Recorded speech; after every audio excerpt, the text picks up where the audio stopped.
Hello, ni Hisabati Full TV, karibuni sana. Hisabati ni muhimu kwa sababu hisabati ni njia unakujumlisha, toa, zidisha, gawanya. Hisabati ni mwendo, una mita na kilomita.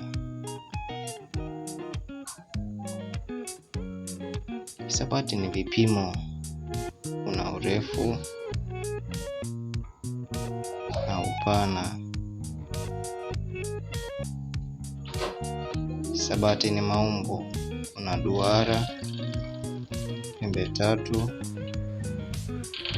mraba na mstatili. Hivyo basi hisabati ni maisha.